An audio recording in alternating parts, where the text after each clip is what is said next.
Hi, this is Basement Apartment DIY. Today I have a suggestion that I think would really help you, especially if you're new to the basement apartment process. If you're new to renovating, if you need to build a basement, if you need to build an apartment in your basement. And that is to find a mentor. Now, it doesn't have to be a really formal mentor.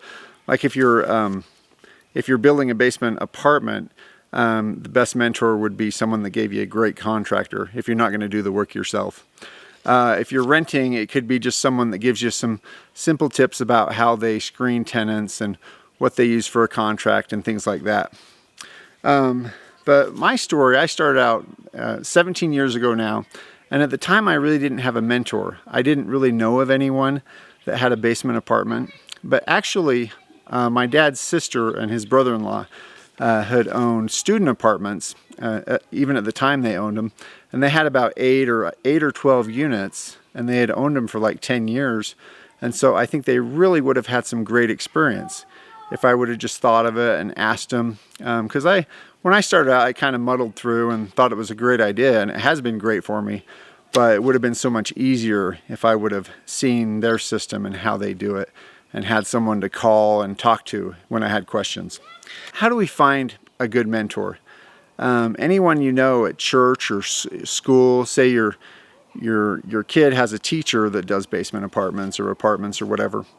Anyone like this could be a good mentor, and they're everywhere if we just look. I know at church right now there's a guy, his mother-in-law owns like 12 units and has owned them for over 10 years. And so if I needed a mentor, she would be one of the first people I would ask. And I understand she's a really great landlord and really careful about who she rents to and has had a lot of success. So how do we find them? Another way, you could even go to a good property manager in town. And I think most people would sit down with you for half hour or an hour, especially if you've already done your homework, watched YouTube videos, gotten a book, and kind of tried to figure out how to do things. And then if you have questions about it, I think most people would do that.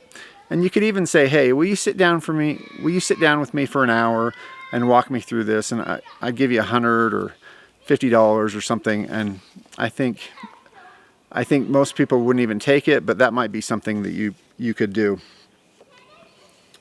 Another class of mentors that are great are professionals. Like if you know of a real estate agent or you're looking for a house to buy that has a basement apartment, find one that has rental experience. I know one real estate agent I know, he said that he got some people in a house and he helped them through the process of getting their first tenant. And so they were able to watch just how he did that and not have to figure it out for themselves. If you're redoing your basement, a good mentor to use there would be an architect or even somebody that does architectural drawings, kind of space plans and things. That's not a full architect that could be much cheaper. I think the key there is their experience, and if they've dealt with the problems you've had and know how to do it, they could be a great mentor.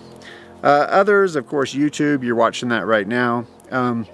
Whenever I do a lot of do-it-yourself projects, and if I don't know how to do something, I try to sit down before I even start and watch 2 or 3 or 4 YouTube videos before I try to figure it out for myself.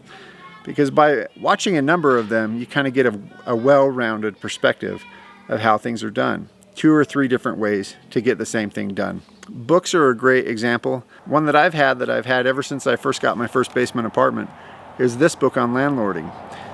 It's kind of a little outdated right now, but he really goes through the nuts and bolts of step by step by step, how do you do it? And he owned like 300 units. He's a do-it-yourselfer. So it's great information. Lastly, I just wanted to tell you a situation. I'm mentoring my sister. She has a starter house that's, a starter house in Utah. It's like $340,000. Her husband wants to move closer to work. They're going to buy a house that's a little over $500,000, so quite a bit of money. And they want to rent out the starter house and also rent the basement, which it's already set up for in the new house. But it's a big stretch financially. So one tool I know is that you can actually, the IRS lets you kind of separate your house into the living portion would maybe be 2/3 of the house, and then 1/3 you could treat as a rental, just like if you bought a small rental. and then you can depreciate it. Any expenses on the house, or especially for just that part, you can write off those expenses, and you can also write off the interest expense. And so there's a lot of different advantages there. Now on the back end, you have a capital gain that you're going to have to pay taxes on. And so right now we're working to talk to an accountant to see what the pluses and minuses of doing that would be. So it can be a pretty hard ask if you're asking someone you don't know very well, or even a stranger, to help you with some of your problems and kind of look at how you're doing it. And if you come upon someone that's kind of hems and haws and doesn't seem really committed to the process, feel free to thank them and move on and ask somebody else. But I think good mentors are hard to find, but they're worth their weight in gold and can really help you through the process if they care about you and have the expertise that you need. And so I just really encourage you to do that. Good luck with your basement apartment. And until next time, thanks very much.